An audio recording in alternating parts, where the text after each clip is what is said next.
All right. Hey, welcome, welcome. We appreciate y'all joining us this evening. How y'all doing this evening? You know how y'all know how virtual virtual environments are, right? It's pretty boring. But if I want to ask you to participate in the comments, right? We're gonna act like y'all live and in studio, right? So we can get some energy in here. Let me know where you are watching from down in the comments. Let me know where you're watching from. I am in the Chicago, south suburbs of Chicago, Illinois. I'm just wondering, where are you tuning in this evening, right? As we get ready to start warming up Black History Month. So I appreciate y'all joining us. I appreciate y'all being excited for Black History Month, excited enough to show up and hang out with us here at Urban Intellectuals. And of course, now I'm looking at my background, like, why do I have that up? Let's see, what do I want to go to? Oh, I don't even have. I don't got my pretty backgrounds. Oh, I'm disappointed in myself. All right, y'all gonna have to deal with me at the beach, right? How about out of this world? Let's go with that. All right. All right, so I see New York is in the building. Hey, can everybody see me? Am I spotlighted or spotlit for everyone? If not, you can click view. Spotlight for everybody. Yes. Bam. All right, you can click view and then click speaker, right, on if you're watching on your desktop. So I appreciate y'all joining us this evening. All right, I got my peoples coming in the building. Y'all are South Carolina. You see me just fine. I appreciate that. Elaine, thank you for that. I see you just fine. Connecticut is in the building. And how many of y'all were here last week when we did this? Give me a yes in the comments if you were here last week. Give me a no if you weren't. I'm just kind of wondering who came back for round two, right? Okay, yes. So you're gonna know the content, all right? You're gonna know most of it. Most of you should be new. That's great. All right. And we got some surprises for you, Lynn. So it's good that you kind of showed up tonight as well. So we appreciate that. Hey, what brings y'all here? And thank you for the no's and new and all of that. What brings y'all here? Is anybody interested in maybe winning a free trip to Africa, right? How about that? Is anybody interested in that? Give me Africa. Give me an A in the comments if you're interested in that. Or did you just show up for my humor, right? That could be it. If you've been around Urban Intellectuals, y'all know I think I'm funny. So I'm sorry y'all gonna have to deal with that on the way to get these details about how to win a free trip to Africa with us, valued at $5,000. So we are giving that away for Black History Month, and I'm gonna let that out. Don't be laughing too hard now. Like, all right. Like, don't be you laughing at me, you laughing with me. No, I'm just kidding. Appreciate y'all joining and commenting. Give me a 0 in the comments if this is your first time interacting with Urban Intellectuals, myself. Like, if you're new to us, give me a 0 in the comments. Give me a 1 in the comments if you know us. Hey, all right, see, I like that shirt. Busy making my ancestors proud. I'm really proud of this. We actually just won a pretty big lawsuit over this phrase, right? So we are the official trademark holder. If you see this without Urban Intellectuals on it, let us know somebody's stealing our materials. So we're proud of that. All right, we got some new people in here. All right, I appreciate that. A lot of some ones and some zeros. Okay. All right. Well, let me give you a little bit of background about the company. I'll explain exactly who's talking at you here. I just realized I didn't even introduce myself. But let me bring up. Hey, Denise, how you doing? Let me bring up my presentation. Let me know. Give me a yes in the comments if you can see my. Oh, that's the one I want. Yes, if you can see my screen. Yeah, give me a yes in the comments for that. I'll take off and jump into this discussion. And then we can have a Q&A afterwards. And I promise you stick around. I'm going to tell you how to win this free trip to Africa. I appreciate y'all. I got my yeses in the comments. I'm going to start this over real quick. I just want to make sure that I turn the volume on. I want to share a video. So I want to make sure got that. All right, bang. We're in the game. Let's go. All right. Let's dive into some of this material. We're going to have a really good discussion to start kicking off Black History Month. But we are focused on keeping that big Montgomery energy going, right? This is our Black History Month kick off. Who is familiar with you hear that term, Big Montgomery energy? Do you know what that is? You know what I'm referencing when we talk about that? But I want to talk about that feeling, that heartbeat that flowed through that event. I'm gonna give you a little bit about that, but it lets you remind your soul that it's always been with us, right? And that's kind of where we are going with this. But remember to stick around to the end to learn how to win a free trip to Africa. I left this in here because I think it's funny because this Magic Johnson, he's a pretty big dude. So I like to tell the story. I told Magic I'd dunk on him if we were playing basketball together. Actually, but I got a chance to meet the good brother. He's an excellent entrepreneur and a fantastic guy. So I thought that was pretty cool to see. All right, let me dive into this content. But first, let's get a little glimpse of what we're talking about with this trip to Africa.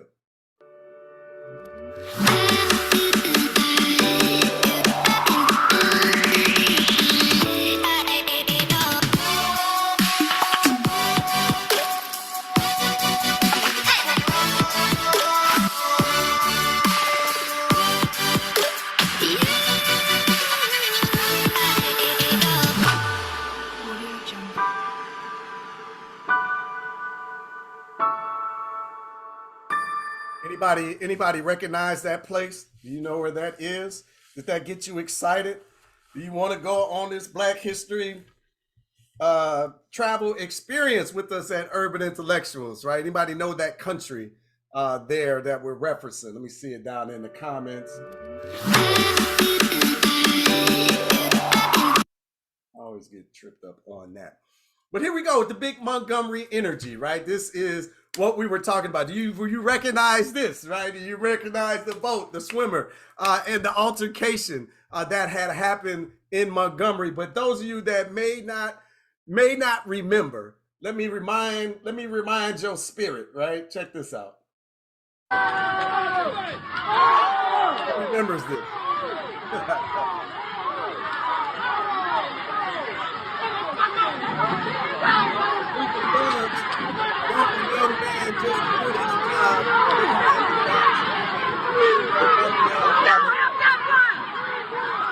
It's absolutely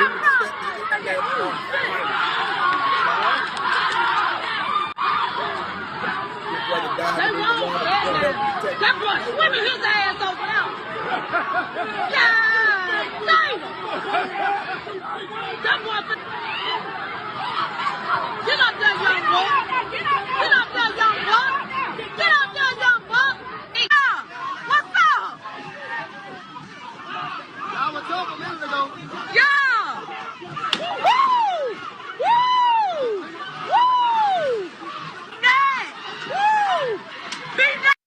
Nah, I didn't want to go into all of the violence, right? Like, that's not what we're trying to promote here at Urban Intellectuals. But we are promoting that togetherness, that energy, that fervor that runs through the community. Y'all remember that, right? You remember that video? It absolutely went down in August of 2023. But we call it that Big Montgomery energy. And like folks got excited and kept talking about it. And we were all deeply engrossed in it.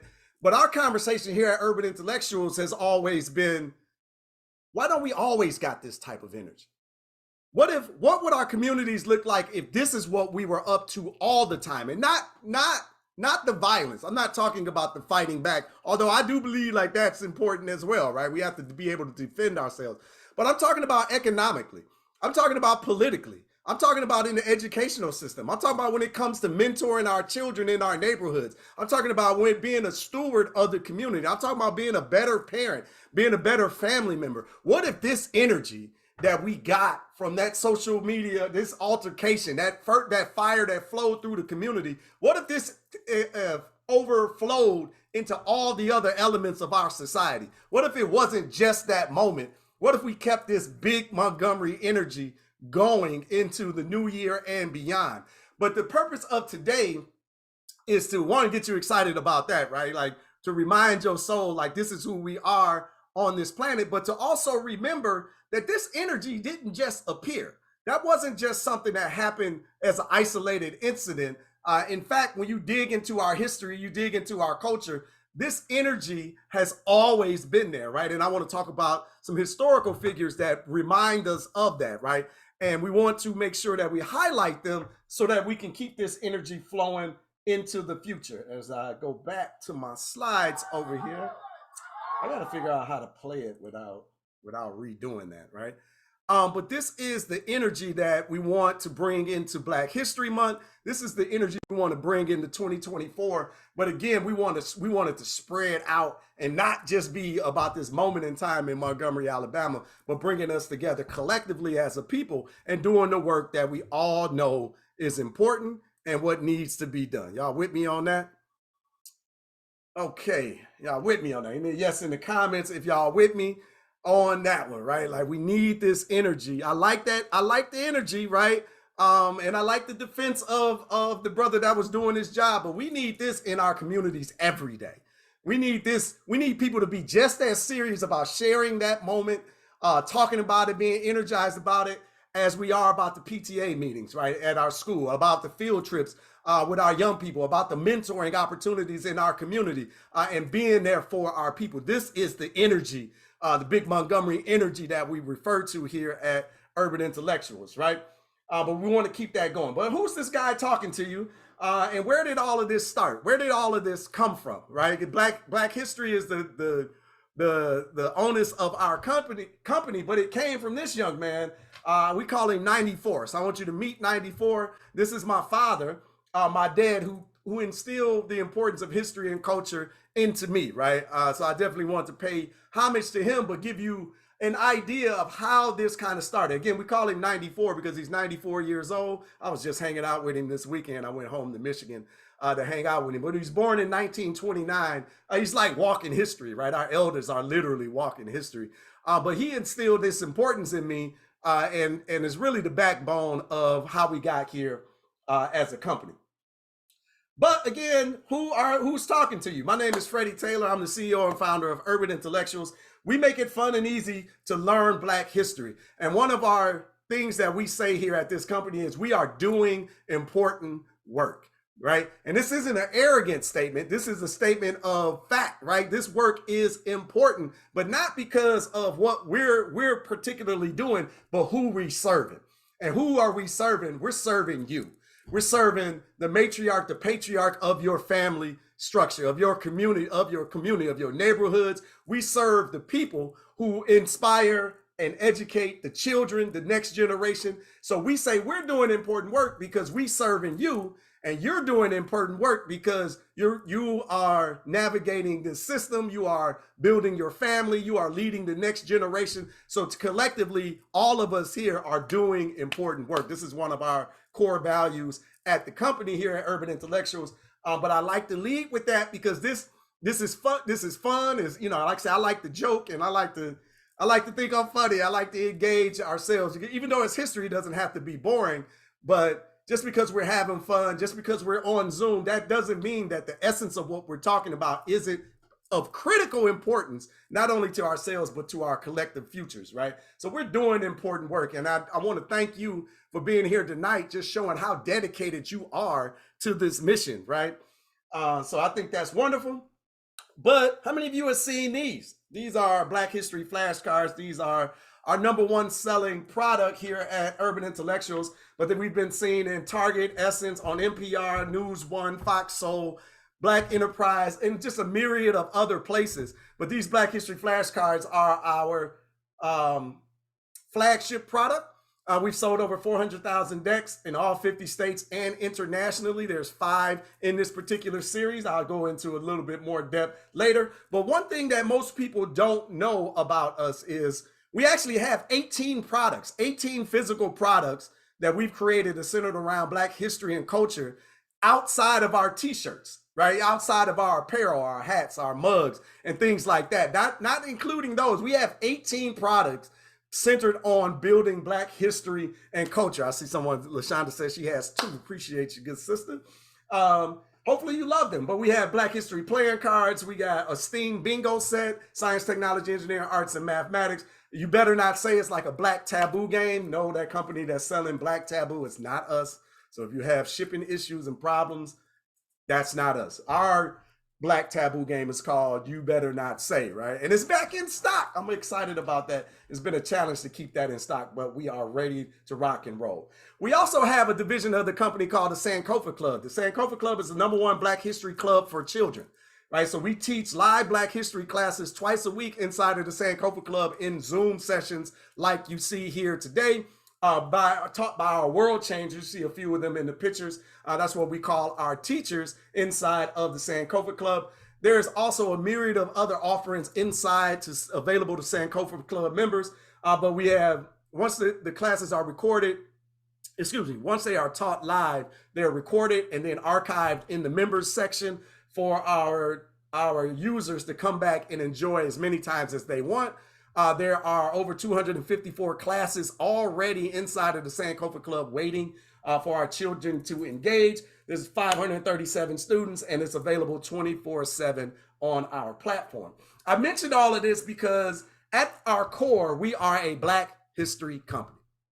Like, this is who we are. This is what we do. We are centering the Black and African experience in everything that we do. We're encouraging our fan base, our people, our parents, our grandparents like yourself, our community stakeholders to do the same, to center our experience. This is how we can solve some of the traumas in our community. We'll go into that another time. But at our core, we are a Black history company. We expanded on this particular part of our mission, again, thanks to this young man right here. He told me when he was 86 years old in 2016 that he wanted to go to Africa. So like they say, as a good son, I got my man to Africa the following year. So this is Dad at 87 years old, having the experience that we're going to talk about a little bit later of going to Africa for the first time. So I got Dad there. This is actually both of our first time in Africa together. He's 87 years old in these pictures, but I thought he had already been to the continent. I had no idea that he had never been in his life.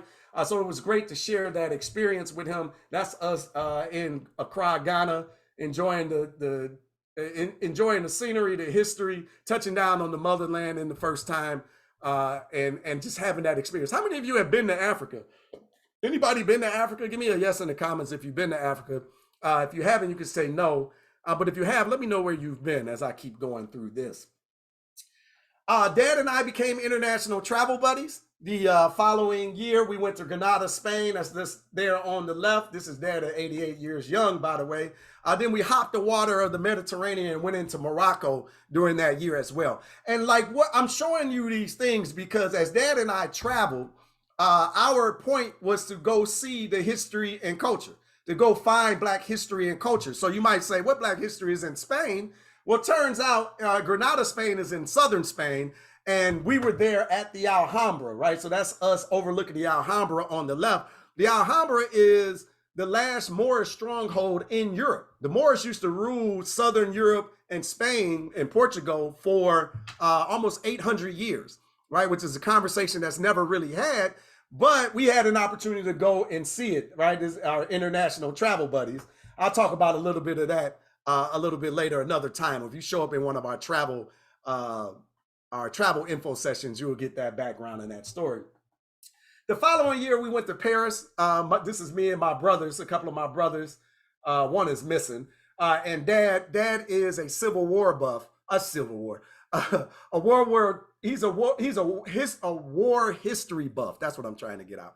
So in 2019, it was the 75th anniversary of World War II. So we went to France and northern France after this Paris trip into Normandy and studied the history and the culture up there. I see the Moors in there. Yeah, Italy. Yeah.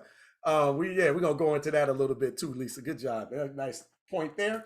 But even while we were in France, searching for World War II, we were looking for the history. We were looking for Black history, the Black soldiers, the different regiments that were actively involved in World War II, and particularly D-Day. But do you know when we're going through those museums and you're on those tours, do you know they don't ever mention that the Black people? You don't see the pictures. You don't see them in pictures. You don't see them in the videos. You don't see them in the statues. They're not mentioned, right? Black history is always being buried. And we experienced that same thing, by the way, while we were in Spain, southern Spain at the Alhambra, and there in Morocco. The pandemic happened in 2020. It had my man locked down. We didn't really travel. 2021, we just kind of dipped our toe in the water and we went to Vegas, right? Just to give him outside of the house. But then after that trip, he tells me, hey, I want to go to Egypt. Never been, I want to go. So instead of just going with dad, we took 40 of our urban intellectual community members, and this was the beginning of the urban intellectuals travel movement. So in October of 2022, we went on our first excursion to the motherland. This is us there in Egypt outside the pyramids getting ready to have some lunch. It was a beautiful experience. But everything we do is Black and African centered because we are, at our core, we are a Black history company, right? But since then, we've taken 235 travelers on 15 trips to 6 African countries and counting, right? And one of those countries, we're going to show you how to win your trip to get there, right? So here we go. Stay tuned and I'll tell you how to win the free Black History Travel experience with our company, Urban Intellectuals. So we're going to get into that. Y'all ready to dive into a little bit of the history and culture, right? Give me history in the comments if we're ready to turn the page and dive into this presentation so we can properly kick off Black History Month. Thank you, Lynn. Lynn is out there participating with me. All right, appreciate the rest of y'all ready. We got ready and we got history in the comments. Yes, let's dive in and have a little bit of fun, right? Man, all right, history, that's what I'm talking about. I love it. I love it. We got people here on a Monday evening talking about history, right? I'm fired up over all of that. I appreciate y'all, and I see my histories coming through. Let's keep them going. Let's keep it going. All right. So this big Montgomery energy, let's start picking back up on this story, but here's the problem, right? The problem with our history, the problem with Black History Month, the problem with the school system, the problem with the media, the problem with representation of Black and African people in general is we lazy. I'm gonna say it. We talk about the same 8 to 12 people every single year for Black History Month. And listen, we're a Black history company, so I get it. Black history is 365, 12 months a year, 13 months out of the year, right? Each and every day we should be learning, building, and growing on our history and culture. But here's the problem, right? Every year we talk about the same 8 to 12 people. When are we going to expand the conversation? What I mean, like, am I the only one that noticed this? Give me a me in the comments if you notice. Like every year we talk about the same people. It's just the same mundane discussion, the uninspiring history. And not that any of these individuals that we talk about aren't amazing, but after you go from kindergarten through the 12th grade and you talk about the same 12 people, doesn't that start to paint a picture in our minds that we don't have very much history? We don't have a lot to talk about. We don't have enough to really fulfill a whole year of Black history, right? This is what we're subconsciously telling ourselves. And we are guilty because we allow this trash to happen. So at Urban Intellectuals, we said, we done with that. We're going to challenge anybody that keep talking about the same things every year. And I want to challenge you to expand the conversation. And we're going to expand it here today and through our series of workshops. But let's go ahead and list them out. It's so serious. You can name them. Let's name them in the comments. Who are the people that they talk about every single year? Right? Yeah, there we go. Tamara says they only talk about 4. Some people were saying, well, 8's like a progressive district, right? Bam, there we go. MLK. Every single year, MLK is the discussion. And the brother is phenomenal. It's unbelievable. But even the narrative of his story doesn't expand. Rosa Parks, of course, you got to talk about her, right? What else? Who else we got? Malcolm X, Rosa, MLK. Look, we ain't even expanding beyond that. But even if you're going to talk about Malcolm X, you're going to talk about MLK, why can't we talk about different parts of their story, right? Why can't we expand the conversation? Right, John Lewis, that's a new one. Yeah, Harriet Tubman, Medgar Evers, let's see. All right, we got MLK on our list. I see Thurgood, Rosa Parks, we nailed them first 2. I saw Harriet Tubman, there's Booker T dropped in there. Frederick Douglass, right? Is it? Yeah, there we go. Frederick just dropped down in there. Malcolm X, we talked about that. Sojourner Truth, right? Isn't that a constant conversation, right? Well, I see Mae Jemison down there. George Washington Carver. These are amazing people, right? I'm not taking it away from them. Please don't take these comments as taking away the magic and the impact of these people. Thurgood Marshall, I saw that. Langston Hughes, right? Amazing, amazing stories, amazing inspiration from these people. Maya Angelou, right? Another one. Oh, I see Jackie Robinson. Bam, W.B. Du Bois. Carter G. Woodson, right? Yeah. Booker T. And bonus, y'all, you know, Barack and Michelle is in there now, right? So that's it. Bam. Here we go. That's like the whole conversation. I gotta get over here. Stop doing this. There we go. Ida B. Wells. Y'all love Ida B though. That's like the whole conversation every year, right? It's ridiculous to have these same conversations every single year about the same people and without even expanding the story. We need to use, we always say here at Urban Intellectuals, Black history is the greatest motivational story never told.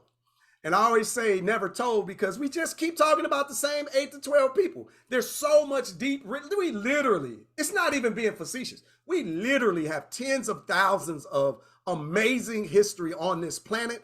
And I like to remind people, this isn't just Black history, but these are Black and African people's contributions to humanity, right? I don't have I should take down my picture so you can see my wall of people that are behind me. But one of them is Dr. John Henry Clarke, who talks about we are being written out of the respectable commentary of history. And this is so dangerous, right? Not just for the attack on the esteem of our people and our children and our future, but how the world views Black and African people.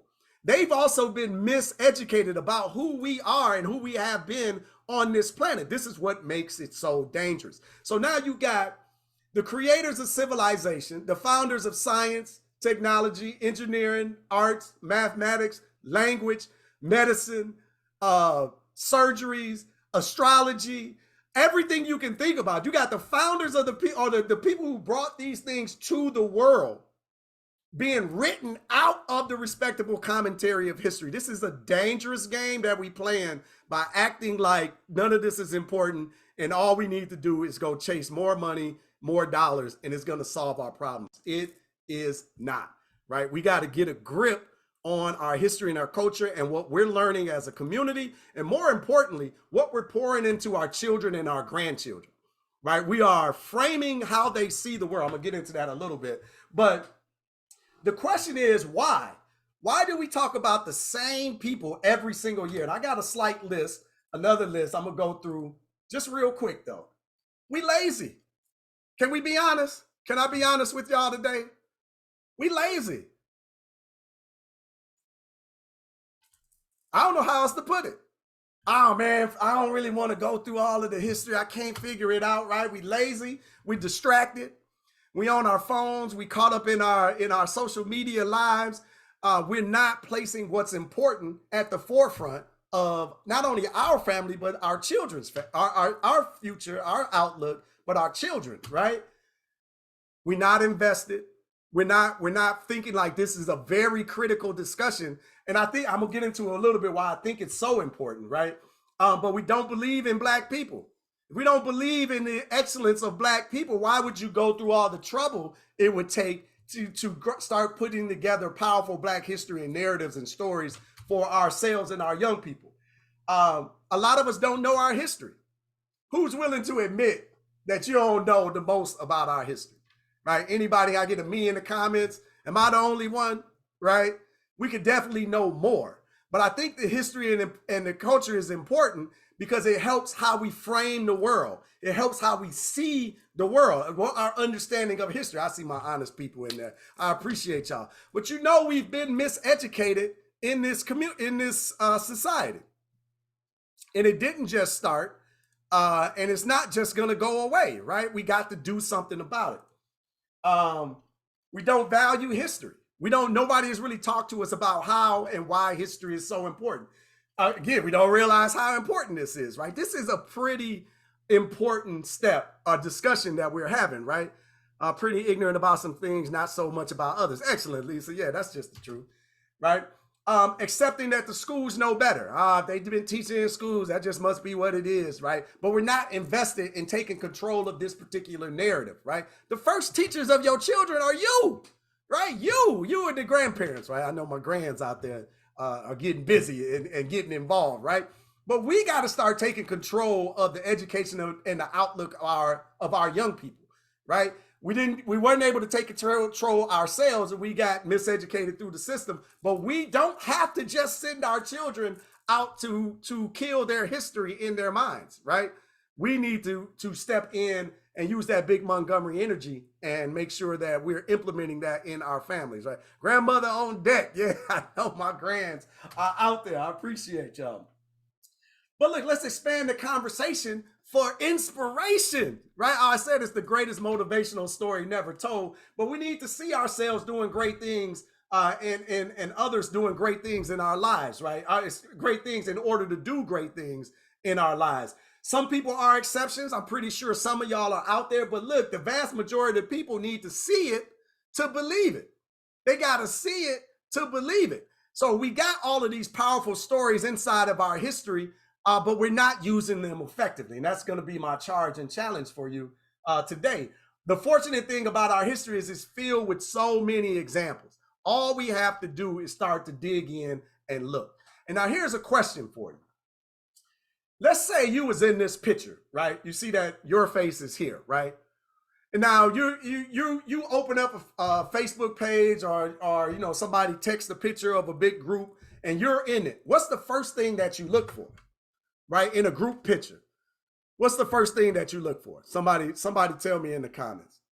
You got a picture as you and your college friends and y'all was way back in the day, or your neighborhood buddies, and there's a picture of y'all at the playground. And what are you looking for when you pick up that picture? Me. Yeah, somebody who looks like me, right? Me.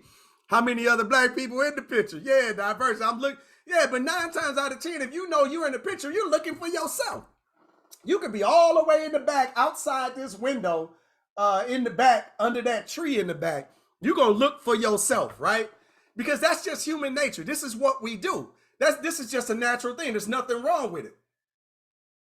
We look for ourselves. Here's the problem. This is what your children see when they look into Black history, when they look into history, when they get inside them books, when they get inside that educational system, when they're looking for doctors and lawyers and engineers and great thinkers and creators of the world. This is what they see. They're not seeing themselves. They're not seeing the global contributions of Black and African people. It's not there. As again, Dr. Clark said, we are being written out the respectable commentary of history. Great illustration. Yeah, very. This is serious business. It don't get no more important than this, right? I know your favorite show, and the Detroit Lions are playing in the playoffs, and whatever is going on in life and in your business and it's your job, and you're trying to get retirement and the bills. But how your children, your grandchildren, and yourself view your people frames your outlook on the world. This is critical business, right? Dealing with the esteem and the self-confidence of your people, of your children, of your grandchildren. This is serious business. But this is what they see. This is dangerous. Let me go a little bit further. Let me share a story about some broken glass and mental chains. So inside of Urban Intellectuals, I'm gonna come on camera real quick. Inside of Urban Intellectuals, we got this thing inside of our Black History Club for Children, right? We talk about 5 minutes a day. 5 minutes a day keeps the miseducation away. That's a running theme inside of the organization. Y'all continue getting down and come closer and closer to our campfire. You're gonna hear that a lot. 5 minutes a day keeps the miseducation away. This is what we try to infuse into our parents and our grandparents when they're teaching their young children and bringing them along and rewriting the narrative about Black people and history on this planet. 5 minutes. You don't need to do 2-hour lectures. You don't need to, spend 4 hours a day talking to them every single day, building their understanding of history and culture. Short bursts of information is really powerful. So one of our parents admitted that she had fell behind on our 5 minutes a day, right? And she has an 8-year-old, a young boy, right? A young 8-year-old male. And one day they decided, hey, we're going to get back up on this 5 minutes, right? And the issue was, let's go to the table and start working on our 5 minutes, 5 minutes a day to keep the miseducation away. But how many of y'all got 8-year-olds, right? Yeah, you know that energy is high, right? Let's say that big Montgomery energy is flowing through 8-year-olds, right? And the young boy is a bit rambunctious, moving around the home, and he knocks over a lamp. It falls on the ground and shatters. Bang. Psh. The mama, to her credit, didn't lose her cool, right? She was frustrated for a bit. It's a long day. Y'all know our lives are busy, right? There's a lot going on. So she's looking at the broken glass, and then she looks down and she realizes that she could get frustrated, number one, but inside the shadow radius of the glass is the light bulb, is the filament to the light bulb, right? This was a while ago. They ain't got those what you call it, but the filament to the light bulb. And she remembers the Sankofa Club session, Black History session, about Lewis Latimer. Oh, I'm pointing to the screen like y'all can see it, but about Lewis Latimer. So we had that conversation with our children, right? So Lewis Latimer created the filament inside of the modern day light bulb that allowed it to actually last longer than a couple of minutes. That's what Edison had created, something that lit up and then fizzled out. It wasn't until they stole that's another conversation, Lewis Latimer's invention of the filament, that light bulbs actually began to work. So during this 5-minute session, they started to look a little bit further into Lewis Latimer there in the middle. Studying, they found out, to this mama's credit, this is why, let me get back on screen. I get fired up over this stuff. This is why this is important, right? Because if you mix this stuff together, you can genuinely inspire your children. So they did a little bit of research and figured out that Lewis Latimer, like, he's an electrical engineer, but they figured out that he likes to use a particular type of circuit, right? So this mama goes out and buys a kit for her young 8-year-old to engage in this particular type of circuit that Lewis Latimer liked to use. The young boy gets on it, connects the connectivity of, one circuit to the next, to the next, to the next. Boom, a light bulb comes on, and an engineer was born.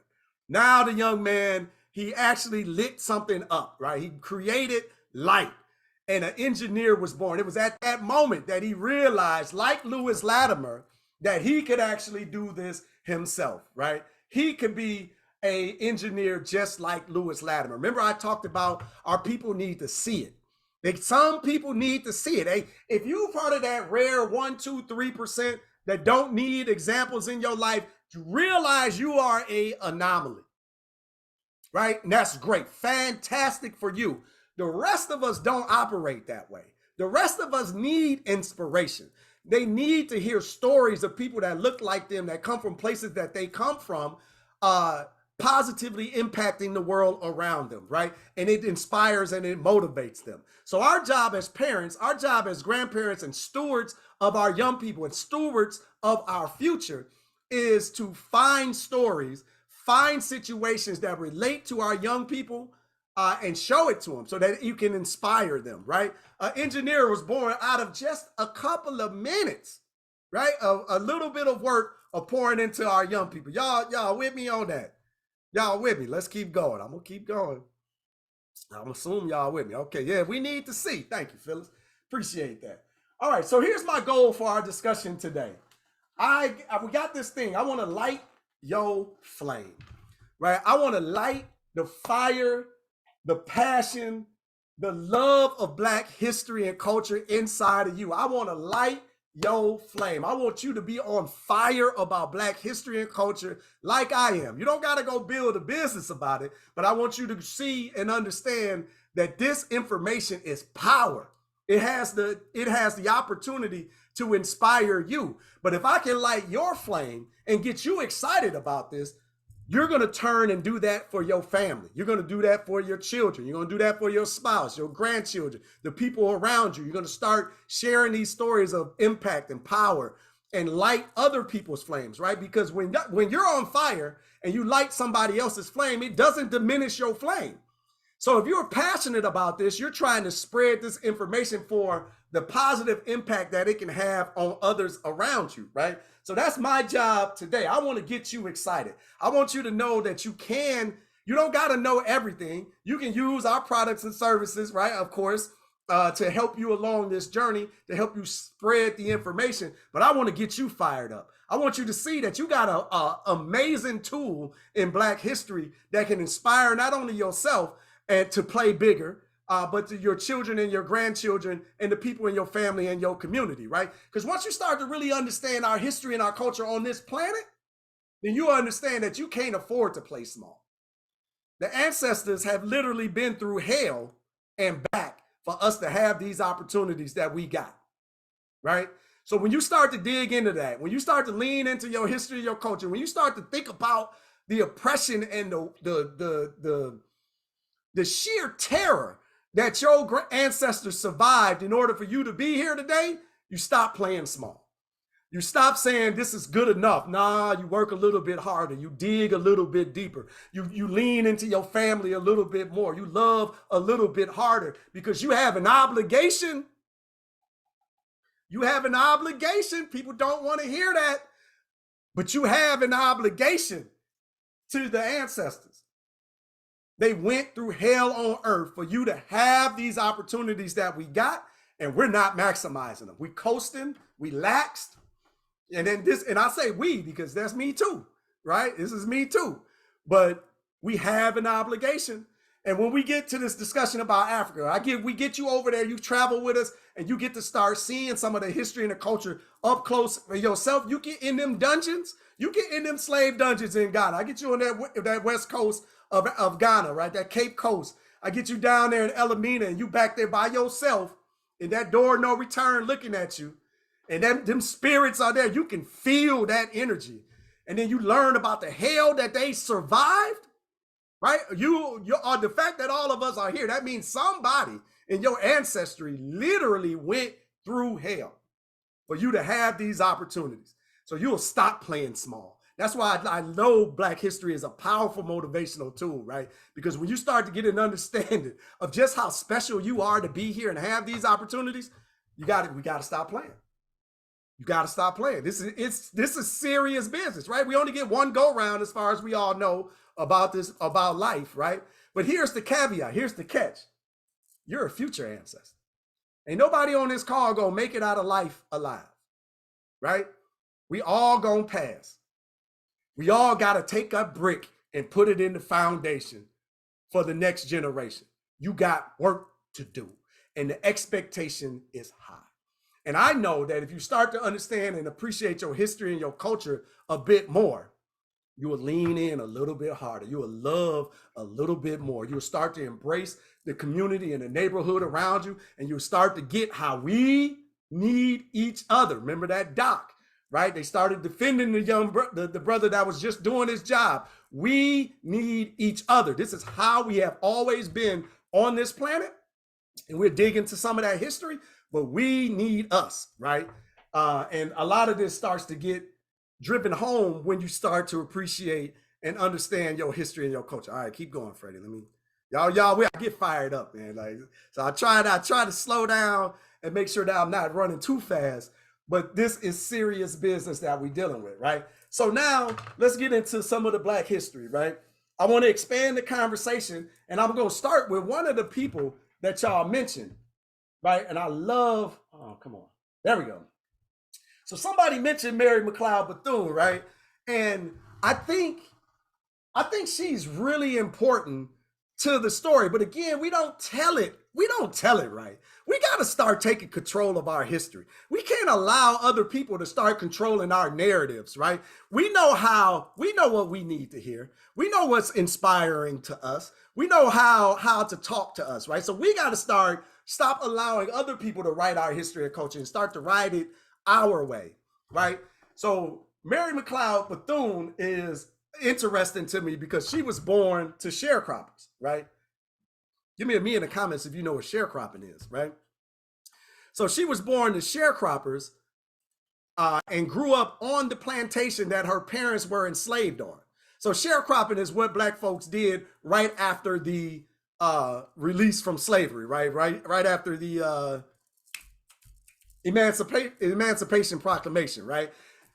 These black folks had been slaves on these plantations, and now they just hired them to do the same work and pay them, allow them to live on the plantation and basically do the same work for a little bit of pay, right? And freedom, right? So Mary McLeod Bethune grew up as on this plantation as one of 17 children, right? She was the youngest child on this plantation growing up. And she was, again, her parents were Samuel and Patsy, right? She was born in 1875. I love this Reconstructionist era because these people are absolutely amazing, right? We talk about the stresses that we have, right? Oh, the threat of the police might do this, and man, this country is crazy. It's so racist. This is happening. Can you imagine being born in 1875? You think you got it tough? You think it's hard out here for you in 2024? Can you imagine 150 years ago? And think about what these people achieved. I'm talking about the ancestors are proud of the work that these people put out. But I think it's the intestinal fortitude and the courage that they display. And let me dig a little bit into her story. Let me go a little bit faster because I done got a little, I'm starting to sweat. I'm over here. I'm getting fed. I'm about to get this work today. Okay, check it out. So Mary, there's this story about going up to the big house. That's what I wanted to give. Okay, I'm going back and forth, but there's this story about Mary going up to the big house. And I think she's about 6, 7, or 8, somewhere in there. I don't want to go into all of the dates and the details. I don't want to trip you up on all all of the little facts. I'm not trying to give you a history degree, right? I just need you to understand the narrative of the story. So there's this moment where Samuel was like, hey, it's about that time. I think you should let Mary go with you up to the big house, right? Go up to the big house where the white folks live on the plantation that they're growing up in the foothills of, right? So Patsy used to do the laundry for the big house, for the family. So she's taking a load of laundry back up to the big house, and she goes inside and deals with the I don't want to call them. They go inside and deal with the people that live at the big house, right? Because I got some words for them. I'm gonna keep it. I don't know if y'all got y'all babies on here. I'm gonna keep it PG today, but so Mary's outside in the yard playing around with the kids, right? Just doing what kids do. And then Mary noticed up by the porch there was a book, right? So there was a book up there. Mary picks up the book and just starts looking at the pages and going through it. And this young white boy come up to her, snatch the book from her, snatches it out of her hands and said, what are you doing? Books are for white people. You don't need that. And that never set right with Mary. She leaves the plantation with her mom. They go back, not the plantation, but the big house, go back down. And Mary's just walking and thinking. And she's just thinking, there's some difference between black and white. Remember, she's a child, right? But she talks about there's some difference between black and white people. I can't figure out what it is. It must be in them books. It's something about these books. They don't want us to figure it out. They're not teaching us how to read. It's something in them books. That's got to be what the difference is, right? So this has Mary on fire. Now, if you know anything about the time period, there's no school. There ain't no schools available, right? So eventually some philanthropists come down and say, hey, we're going to build a school for these Negroes, right? But we got to get kids to come and attend the school. But parents at the time wasn't putting their kids in school because there was work to do on the farm. Hey, going to learn all of that is cool, but we need to grow these crops. The winter's coming. We got to eat. We got to get this harvest. We got work to do, right? So Samuel and Patsy had 17 kids. So the philanthropists are like, hey, can you spare a couple of kids, bring them down to the school and let us educate them? And Samuel's like, we ain't got time for that education stuff. We got work to do. Nah. And they're like, all right. What about one? Right? Like, what about one of your kids? And he's still like, no. And then so I think it's Patsy they credit with saying, Samuel, does the fate of our farm rest on the back of one little girl? Like, really? And so Samuel's like, I guess you're right. and they decide to choose Mary as the child that's going to go get educated. But why did they choose Mary? They chose Mary because one, she had a deep desire for education, but two, they knew if Mary learned something, she was going to come back and teach it to her 16 brothers and sisters. And that's sure enough what Mary did, right? But here, get this. Again, I keep talking about this intestinal fortitude. Mary walked 5 miles to school in the South at, I think she's 10, 11 years old at the time, by herself in the South, right? We won't let our kids go around the corner, right? And they're in the South. A little girl is alone going to school both ways each day. But true to form, Mary comes back, teaches her brothers and sisters how to read. Everything she learned, she taught them. And she talked about her greatest moment being teaching her parents how to read the very Bible verses that got them through slavery. So that was like her proudest moment. See, because they knew these verses front and back, because that's how they worked the fields. That's what got them through it. They kept their eye on the Lord and the blessings in heaven, and they worked their tails off. But she taught them how to read, and she said it was one of the most remarkable feelings that she ever experienced, right? And I'm going on and on about this because I think it's really important. But Mary found a passion for service, for teaching, for helping other people learn, right? Where is that going, right? So after Mary graduates this school, it wasn't really a graduation. She just learned everything that there was to know. And there was no next level of it. There wasn't no high school. So she just went back to the farm. Over time, she gets an opportunity to go up north to go to become a seminary, right? She wanted to be a nun, right? So she goes to school, and she ends up going to college. And they talk about the whole town coming out to see her off, and when she was headed up north. And Mary had this dream of education and helping her community, helping her people, right? Again, that big Montgomery energy didn't just appear in 2023. It's always ran through our veins. But Samuel stops Mary before she gets on the train, and she says, Mary, look, I know you want to help your people. I know you want to be of service, but do not try to wait until you can help everyone. Find the people in need and help them there where you stand. And Mary took that to heart. Right? So she ends up, going to seminary school, graduating, learning. She ends up getting married. They move down to Florida, and Mary is looking to serve her people. She's trying to find her people in need. And when they get to Florida, she found them. And so Mary went straight to work and ends up buying the land that Bethune-Cookman College is on to this very day. But when she bought that land, she paid $1.50 for the land, $1.50, right? That was a lot of money back then. She gets to the land, but it was a trash heap. So it was just a bunch of trash on some land, and she felt like she got robbed. She was so frustrated. But the white guy that sold it to her said, Mary, I assure you that if you remove all of this trash, there's fertile ground underneath that. So instead of crying and whining about it, Mary rolled up her sleeves. She got the students that was going to be part of her school to help her remove the garbage. And then they built the first building there for Bethune that would eventually became Bethune-Cookman College. But I feel like that entire story, and of course there's more. She goes on to be friends of, Eleanor Roosevelt and have an impact all over the country and all of this good stuff. But that insistence of being of service to her people, that's the big Montgomery energy that I wanted to lean on, right? That's the thing that's flowing through us, right? We need to be of service to our people in our community.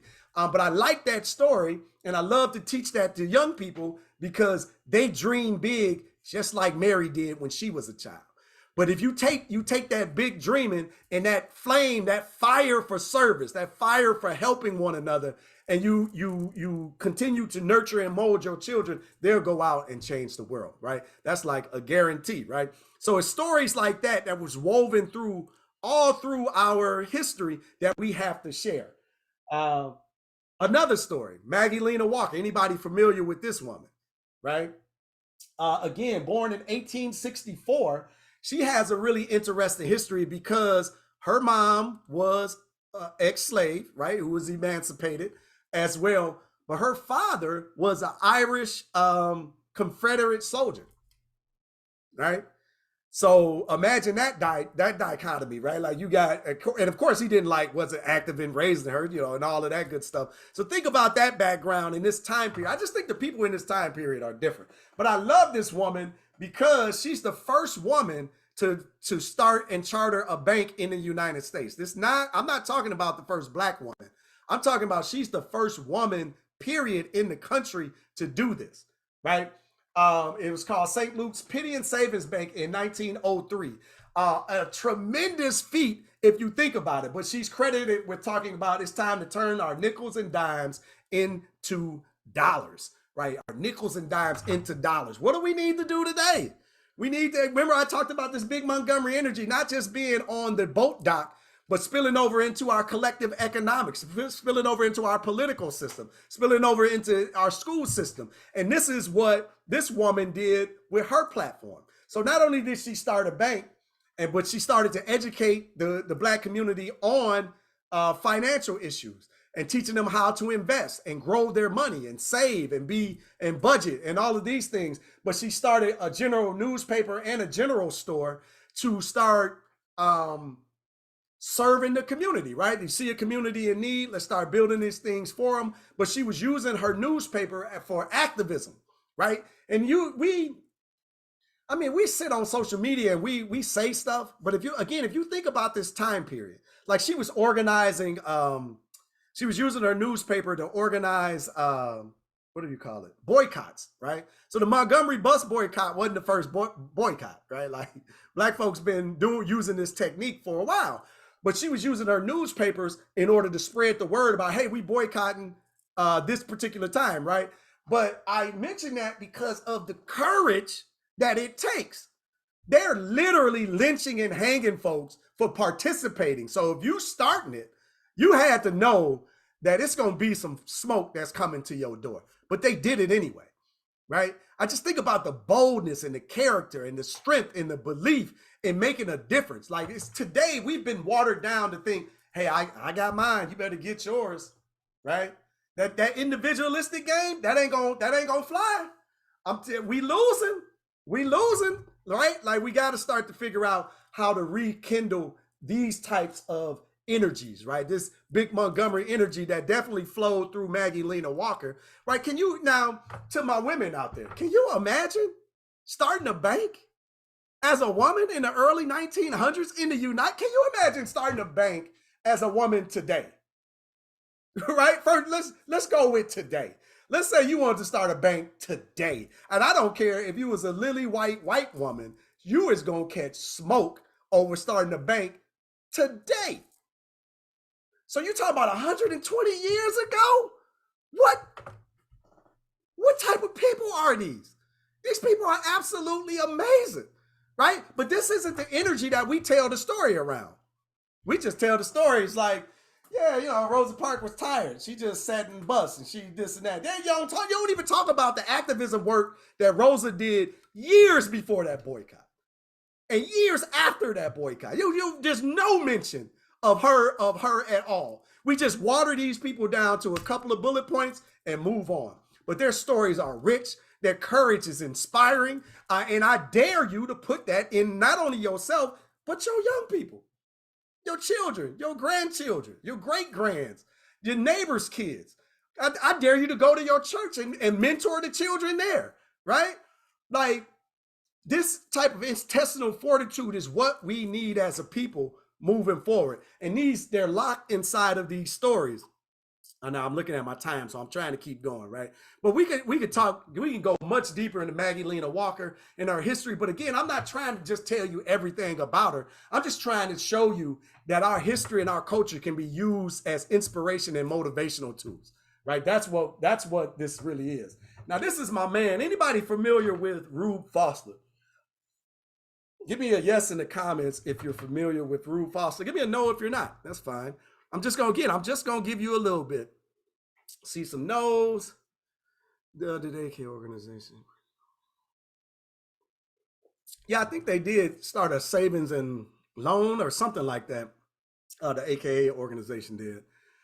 Yeah, regulations today would kill you. Yeah, right. Oh man, I was just catching up. So no, yes, yes, yes. All right, so this is for our baseball fans, right?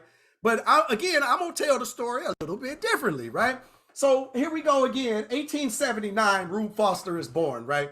And please note that I'm using all of these stories post-slavery because we're gonna do a part two of this, and I'm gonna talk about why we got to go back before slavery, because we got tens of thousands of years of history. You can't truncate the black community, the black and African community, away from our past. I know you might not know your tribe, your people, where you exactly from, but we got to tell the whole story. When they're telling European history, they don't just tell France.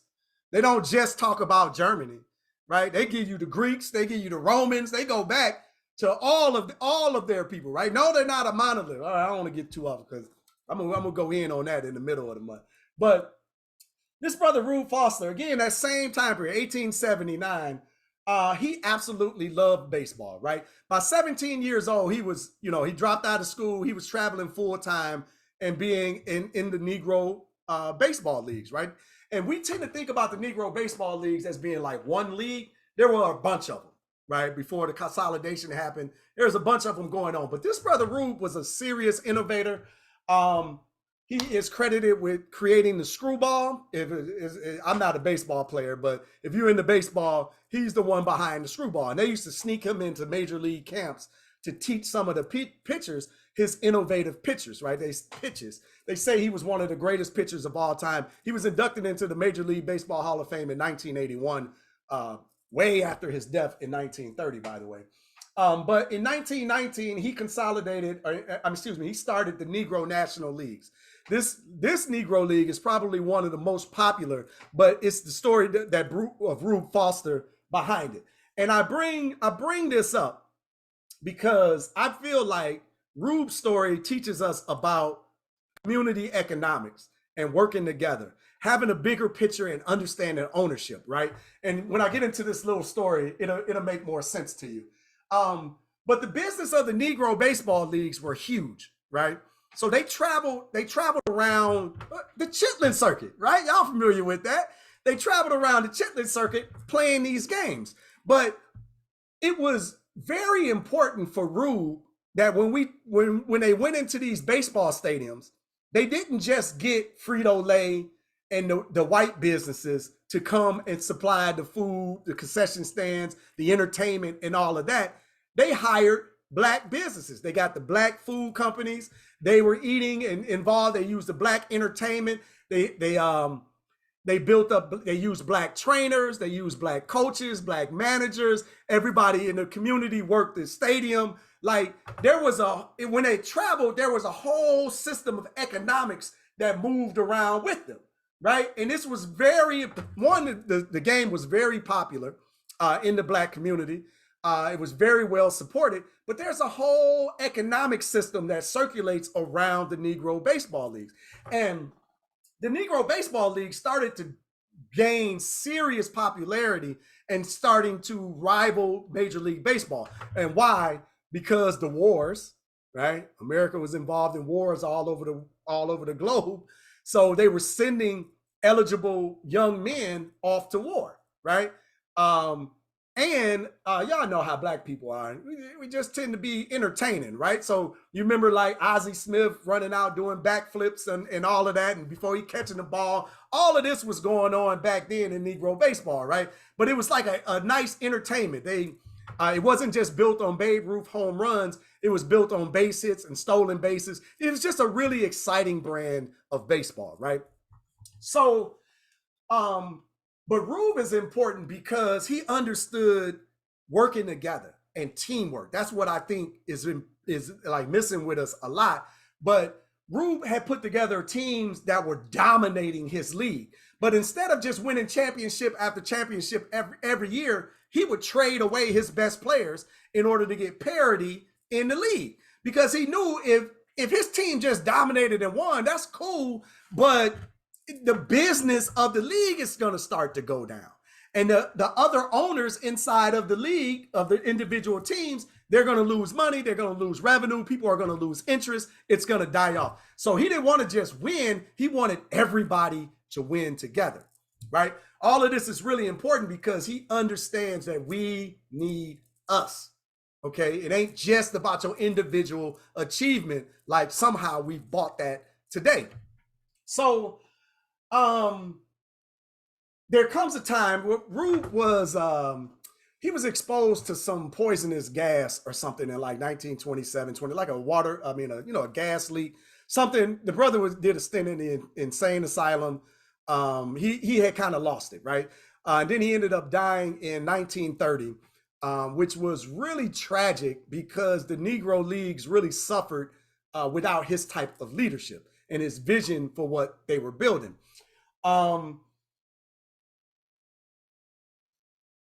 After his death is really when the tragedy that I bring his story up happens. And it's centered around Jackie Robinson. And you get the story of Jackie Robinson like he's amazing. And this is I'm just gonna tell you the facts. Like, I don't know, like I'm not a big fan of Jackie Robinson, right? Jackie Robinson really is the linchpin that destroyed the Negro National League Baseball, that destroyed this strong economic presence inside of our community and opportunity. Jackie Robinson testified against Paul Robeson in court, calling him a communist, right? He later, in the 80s, before he died, he apologized for that and said he really regretted that. But I think it's the backlash that he got in the community is really what did it. I'm not a fan of this brother. Then they put that movie out, The Forcing Down Your Throat, like he was a hero in the black community. He was not. Jackie Robinson sold out the Negro National Leagues because, see, here's what happened. And this is why I like to tell this story, particularly being a business owner. We got to think bigger than your individual achievement. Going into the major leagues and all of that was a great achievement for Jackie Robinson. And, you know, he wasn't the best player in the Negro National League. You got to know that. He was really just like a marginal average player. But they say he basically had the temperament to be called the N-word and not react, right? And to deal with that pressure around it, right? Because you go into Boston right now and you listen to them Celtics games and you see what they call in the modern day Celtics. So what you think that they was doing back in the 40s, right? But yeah, but I digress, right? Yeah. I'm gonna keep going. But the tragedy known as Jackie Robinson's breaking the color barrier is he broke the color barrier, but they didn't do it. How do I explain this? They didn't do it the same way that they did the AFC and the NFC football. Let me switch to football really quick. The National Football League was dominating and starting to grow. There was also an American Football League, right? We call it the NFL, the NFC and the AFC now. But the AFC and the NFC, they merged. So I'm just going to imagine there's 8 teams in the NFC football and the 8 teams in the AFC. They merged into 16 teams, and all the owners kept ownership of their teams. And then they created the NFL, and then we know what it is today. When baseball absorbed the talent of the Negro Leagues, now Negro League owner got a team. They had precedent on how you can combine leagues. But instead of combining let's say instead of the Negro National League getting 8 teams in Major League Baseball or getting like 4 teams, hey, y'all go ahead and share those teams. They went in there and picked all the best talent out, starting with Jackie Robinson. When Jackie Robinson left, oh man, I got my notes. But all of these other people started to jump ship. And when the best talent started to jump ship out of the Negro National League, the whole thing fell apart. Now, it didn't just fall apart, and that was unfortunate for the business owners that didn't get to work together with them. But all those trainers, all those managers, all those hitting coaches, all those concession stand workers, all of those food and beverage businesses that was following that Chitlin circuit and was making money, building up a community and employing its people, fell apart overnight. So they raided the the Negro League baseballs instead of bringing them together with ownership, right? These are the things that we don't pay attention to. And it's killing us as a result. And all we got to do is stand firm. At some point, you got to stiffen your backbone and stop falling for the same stuff. Right? We got to stop falling for the same tricks over and over again. This individual achievement is not going to get us where we need to go. And we got to pull our heads out of our backside. There we go. Josh Gibson, Satchel Paige. Yeah, definitely better than Jackie Robinson, right? But we got to get beyond this individual achievement.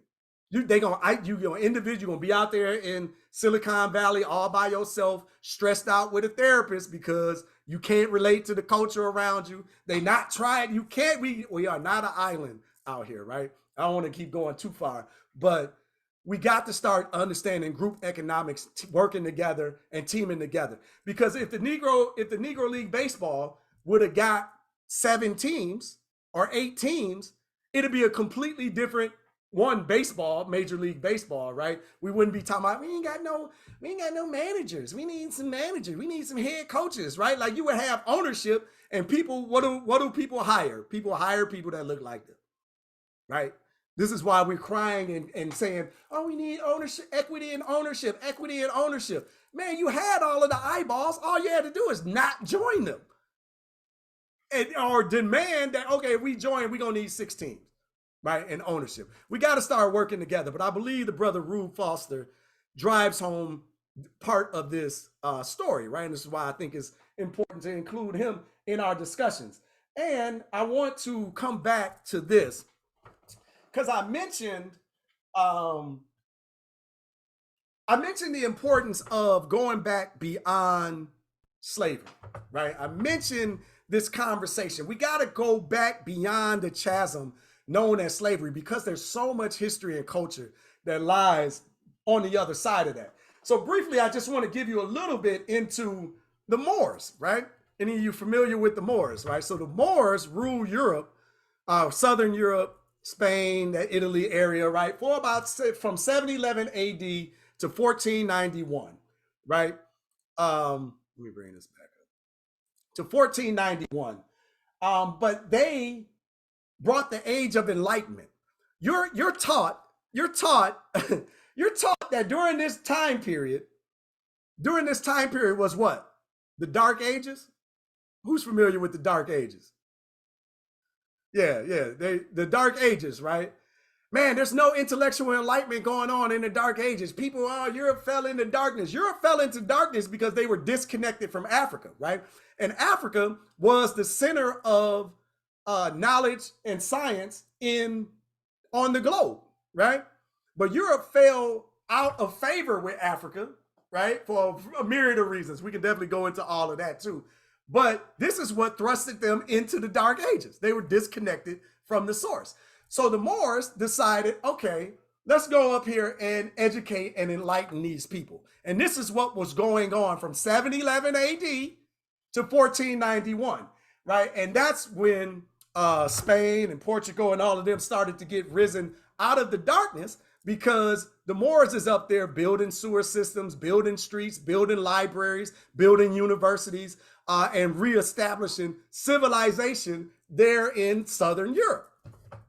In fact, one of the greatest universities that is still there, the University of Salamanca, is a Moorish institution, right? This is who built this place up, right? I talked about being there at the Alhambra. The Alhambra is the last Moorish stronghold there in southern Spain. I'm going to show you a little bit of pictures of this. But you actually are very familiar with this place. But you never heard it this way. You never heard somebody telling you about the Moors and the Age of Enlightenment and the bringing of knowledge and power, knowledge and understanding and science and architecture and medicine to Europe. You've never heard that part of the story. This is what you heard. You heard, yeah, because in King Ferdinand and Princess Isabella got together. Y'all familiar with that story? And they christened Christopher Columbus to sail west with his reign of terror. They don't tell you that part either, right? But here's the caveat. Christopher Columbus was christened, or to sail west at the Alhambra. Once they defeated the Moors, that's where they pushed the Moors out of Europe. That was like their last stronghold. The Alhambra was built in the 9th century by the Moors, these, again, black northern Africans that they don't tell you about. They just act like none of this happened, right? So the Alhambra is absolutely stunning, right? This place is amazing. I'm about to show you a bit of it. But if you're interested in learning more about the Moors in Europe, there's a documentary on YouTube. It's called "When the Moors Ruled in Europe." If you YouTube that, it'll pop right up. When the Moors Ruled in Europe. I think it's about an hour 45 minutes. It is fantastic. It is absolutely eye-opening, right? Yeah, thank you for that. It is a beautiful discussion, because what it does is really dives into all of the details I'm leaving out, right? Let me just say that, right? It's a beautiful piece, but the architecture and the insistence on mathematics and science in the Moorish culture was huge. And this is what they brought to Spain, right? And the buildings, all of that is built on astrological and mathematic principles. It all goes into it in the documentary. It was well done. I gotta say that's my opinion. It was very well done. I think you will love. It's definitely worth taking a moment. But I think, like, if you expand these types of conversations, because this conversation is really the beginning of something hot, and I'm gonna go into it in our next time we get together. We're gonna do another one of these in the middle of Black History Month. I'm gonna see how y'all doing, but I'm gonna bring you some more heat. But this is inside of the Alhambra. This is it right here. These are just a couple of pictures, but look at the detail in this architecture. This place is mind-boggling, right? Again, it was built in the 8th century. I believe it was like the 9th century. I believe it was like 845 AD. Don't hold me to that number. I'm just off the top of my head. But look at the level of detail of this place. And these pictures are doing it absolutely zero justice. This place is absolutely fascinating. But when you're walking around this place, and Dad and I had just went on a solo. We just popped up, walked in, and got on a tour that was being led around at the Alhambra. But while you're walking around, there's no mention of the Moors. There's no mention that these are Black and African people that built this. There's no mention of any of it. All they do is start to pick up around the late 1400s and the 1500s, and then starts pointing out and talking about the Christian influence, right? But you can go on Black history, you can go on history adventures, but you got to know who is in control of the information, who is crafting the narrative of the story, because who crafts the narrative is very important, because they alter how you see things. So I often talk about, I wear glasses, right? Why do I wear glasses?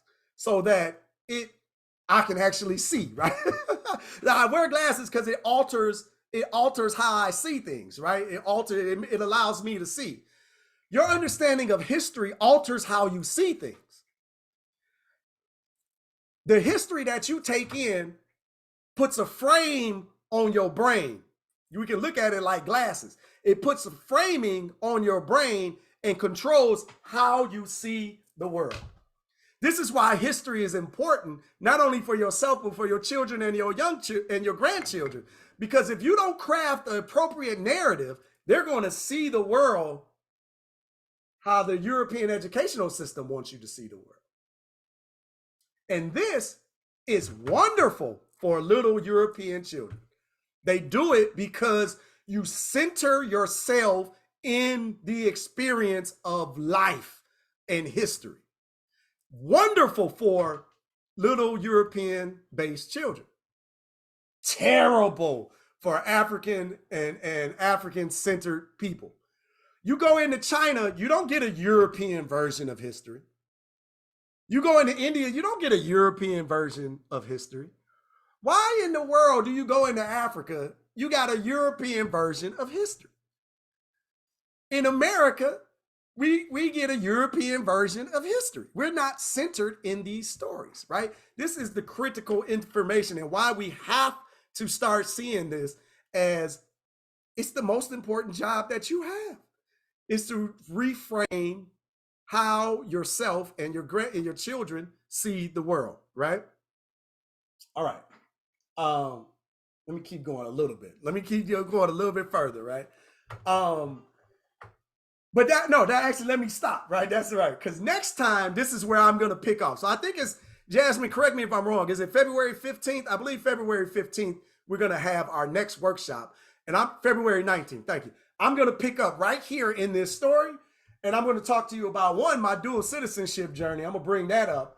And how it led me to understand. I'm Mende. This is my wife and I. We got our dual citizenship in Sierra Leone after tracing our ancestry and learning who we are. We're both Mende out of Sierra Leone, but I started to tracing the Mende people, and it led me into Mali, and then I started to understand the Malayan connection, and really the fall of Africa. Right now, there were a lot of. It's like Africa had the fall of Africa is really centered around the death of 1,000 cuts, right? But what I want to share with you at the 19th, I feel like this was the final straw, and I know without a shadow of a doubt, it's what triggered the Western slave trade, and really and how we got here. So on February 19th, we're gonna dig into that. I will blow your mind. Right. And it's so obvious, it makes me frustrated because why didn't nobody say this? Why didn't nobody tell us this? Like, why is it being left out? And then I just think about like the Black historians. I think about the Black leadership. Why aren't you having this conversation? Because, okay, let me back up. Dr. Clark got another quote. I love John Henry Clark, right? You're going to hear that name ad nauseum around here. But he makes a statement. He says, you should never discuss a situation until you understand how it came to be. So we in these arguments of Republicans and Democrats and Trump and blah, blah, blah, and all of this. You gotta just stop talking. You gotta go back and understand the history of everything you think is important. You need to go back and figure out exactly what happened and come up to that time point, because you might find out that you're arguing against people that tried to help you. This is why propaganda and miseducation is crafty. We don't understand propaganda and we think we are educated, right? Like it is something terrible. But if you go back and get a little bit of history, you come back on the 19th, I put this piece on you, you're gonna understand why ain't nobody come to save you. That's a conversation in the Black community. Well, why didn't the Africans come and save us? Why ain't nobody get on them ships and come and get us? Well, it was something else going on that they ain't never painted the picture. They're not connecting the dots for you. I'm gonna do that on the 19th. We're gonna have. I'm setting you up to come back, but I'm gonna knock your socks off, and we're gonna go back further before slavery, right? Because we gotta go back so we can understand how the situation came to be. I promise you. When you get to the other side of that chasm, I call slavery that chasm. When we get to the other side and I give you a couple of 100 years of history leading up to that moment, you're going to see it clear as day. Clear as day, right? All right, but I'm fired up over that one. I just needed to get y'all here so that we can have that conversation. All right, but I know what y'all really want to know. All right, Freddie, that was fun. Man, did y'all enjoy that discussion? Did y'all enjoy that? Y'all had some fun? All right, my people. I see y'all clapping. All right, fist bumps all around. Bam. I'm passionate about this stuff, right? But I know the power that it has to boost us, right? But I know I didn't even mean to go this long. I got a little verbose, and y'all got me fired up. Y'all was vibing with me, but I didn't want to take up too much of your time. I mean, we can do this all night, right? There's so many stories, but I know you're interested in figuring out how you can get this free trip to Africa, right? Y'all hung in there with me. I'm glad y'all enjoyed it, but let me go on and give you the crux of the matter on how you can win this trip. What we're doing for Black History Month. We're doing more stuff like this, right? Like I definitely want to light that flame inside of you, but I know, oh, y'all can't see my screen. I'll be getting fired up, man. Like I'll be forgetting, right? Okay, so let me get into this and show you how you can win your trip to Africa with us, right? But this is that big Montgomery energy. And I wanted to make sure that I brought that back around because this is what's been flowing through the community tens of thousands of years ago. It ain't never gonna stop. It ain't gonna never end. We just need to reconnect with it, right? But this is what we came from. This is one of the reasons.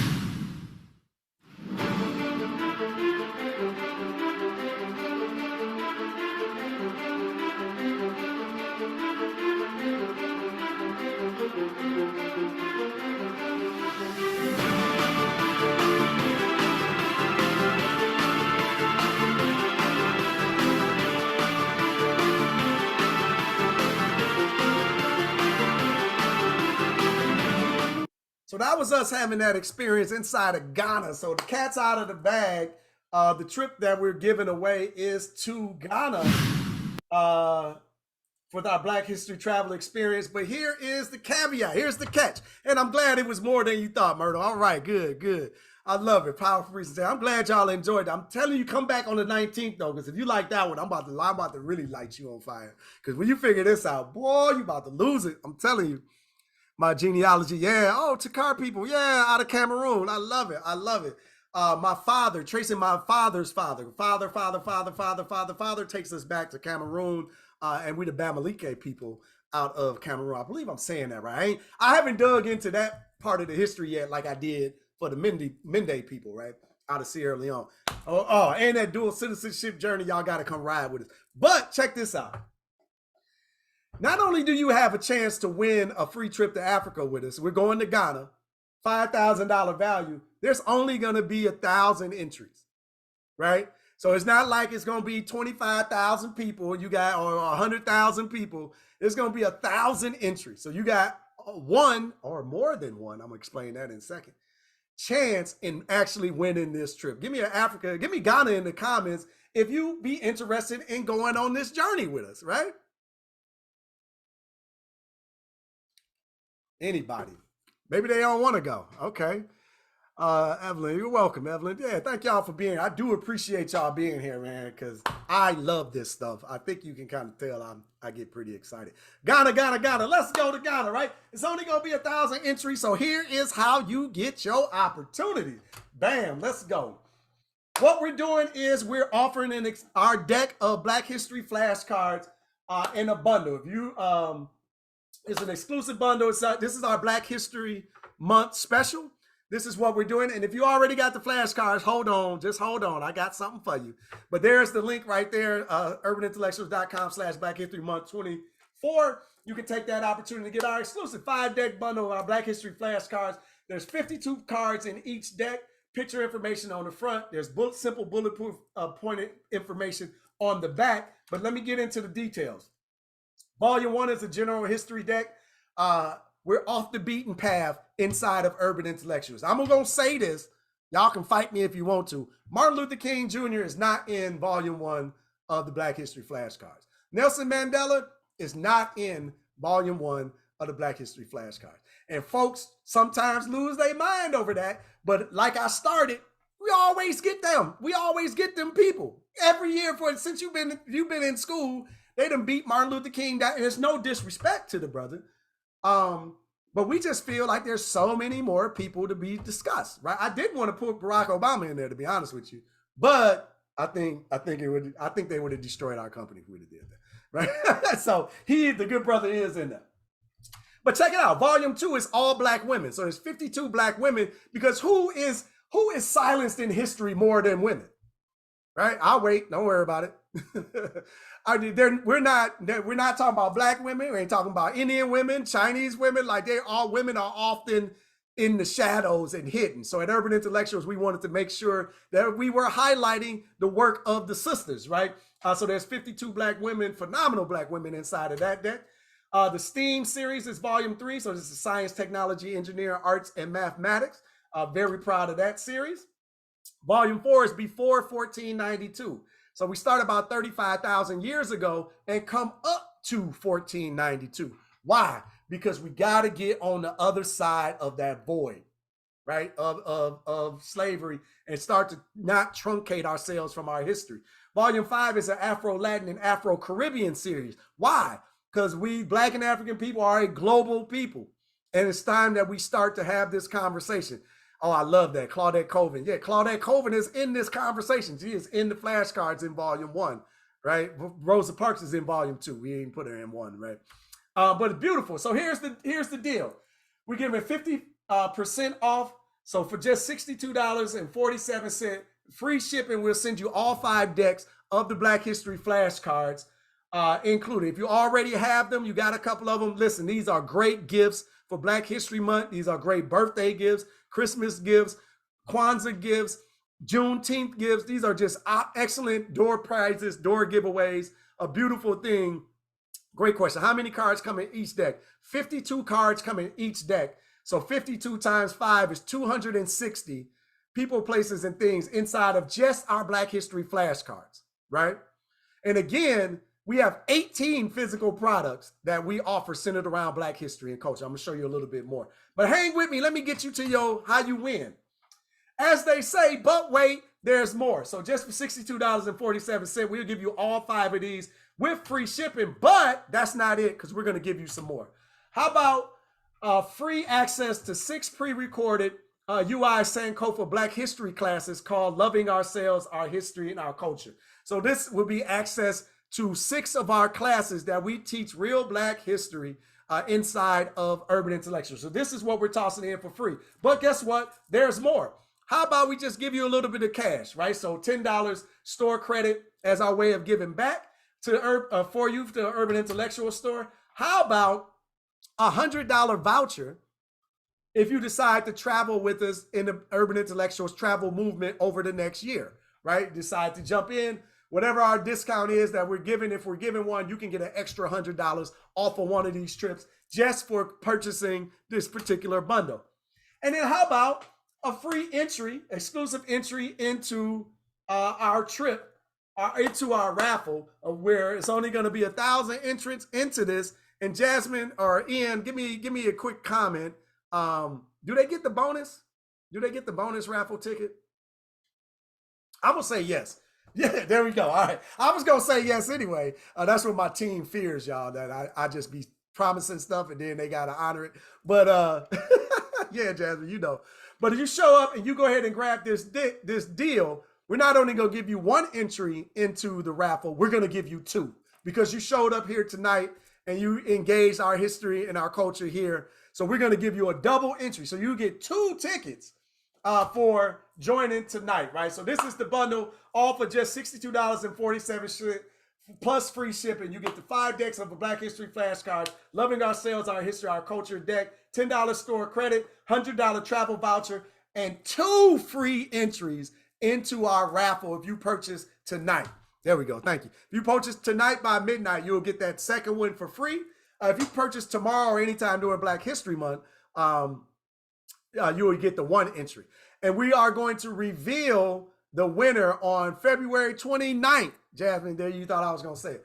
February 29th is when we will issue the winner, right? So you got all Black History Month, but if you purchase tonight, we're going to give you 2 entries. But check it out. There's more.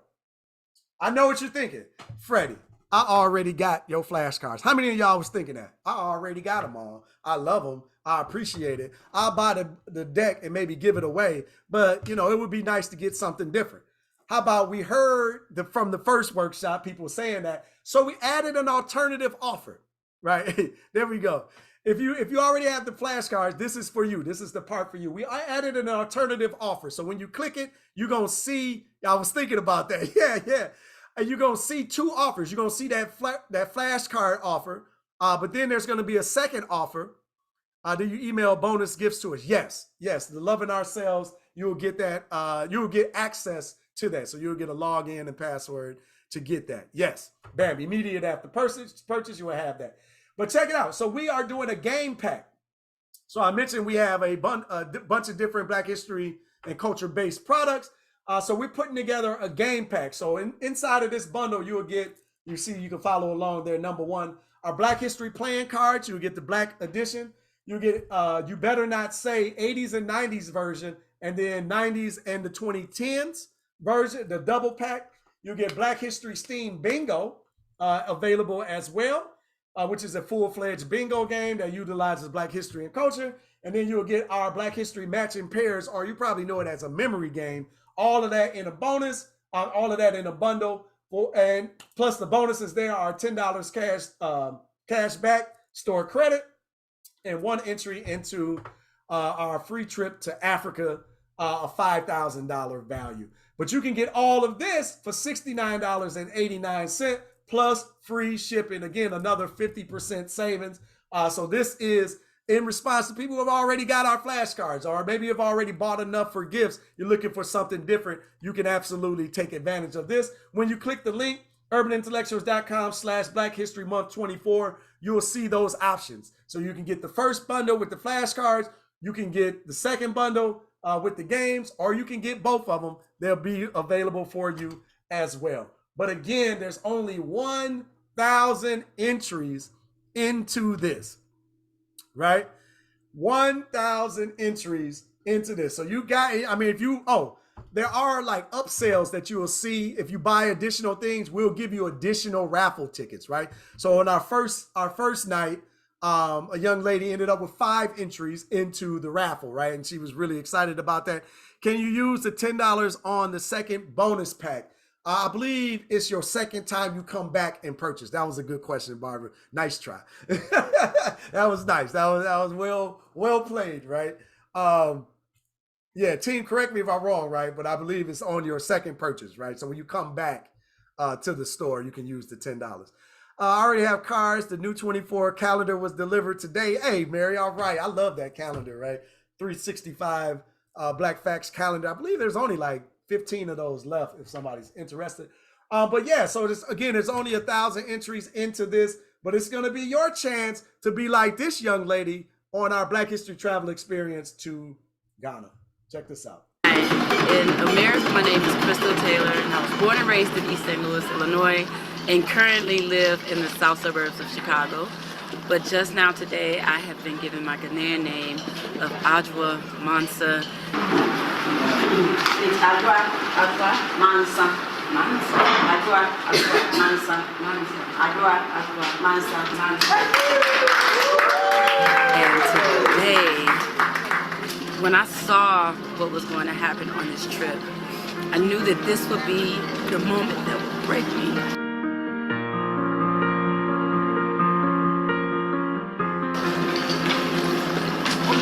Because I wanted to be here for so long. And at 46, I'm finally actualizing this dream. And I feel such a connection, such a warmth and welcome from our African family. And it means so much because in America we've been taught that we're not liked here, we're not wanted here. But there's been nothing but love and excitement to see us.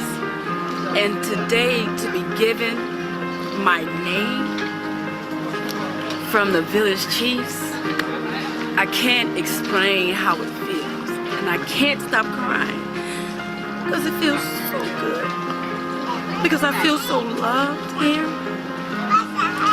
It feels like home. And I'm just grateful. I'm really glad that I've had this experience. And I just couldn't ask for anything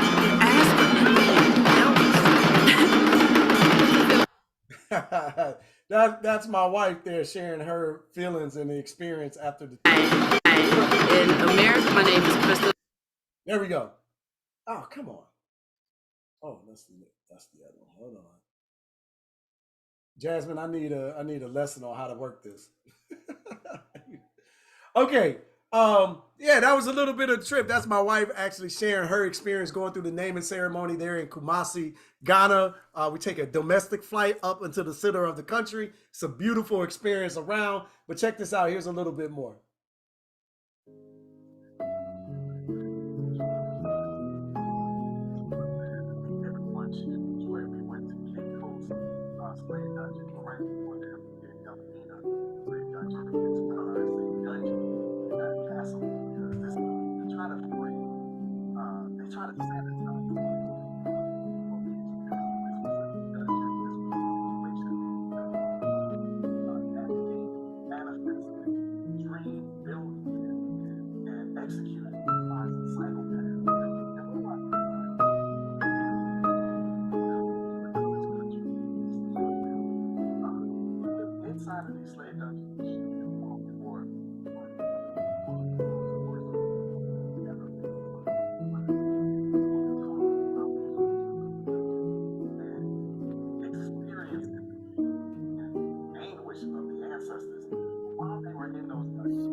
have to be trained.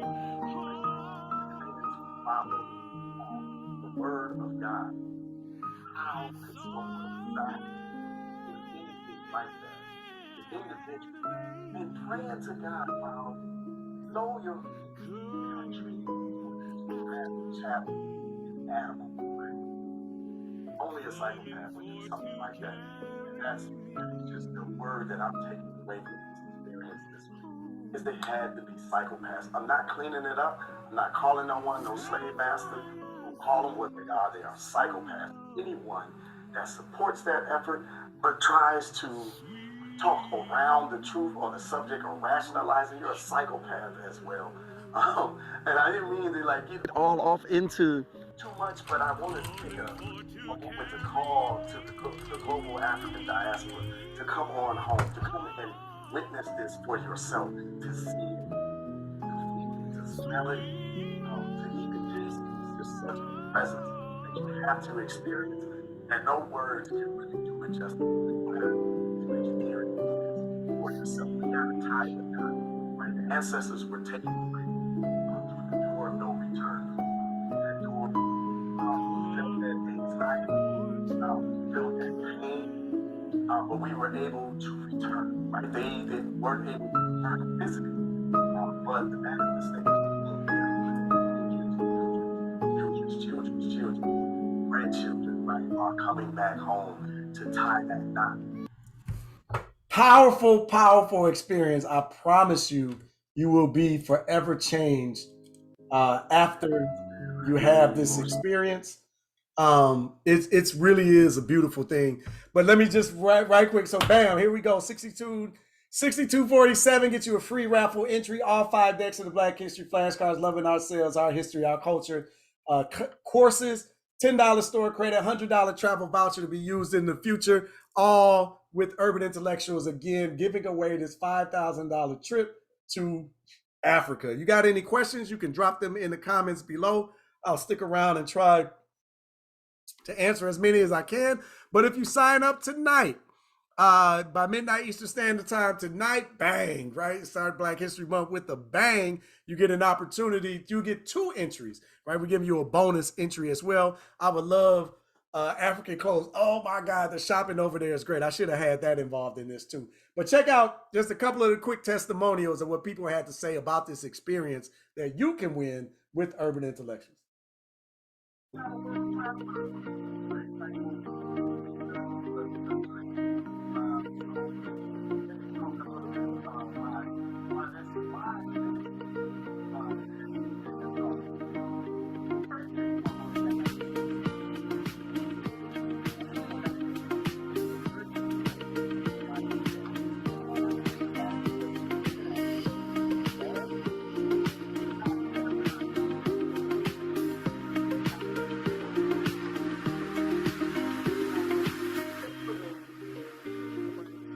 It's a culmination of and my desire to go to all parts of Africa.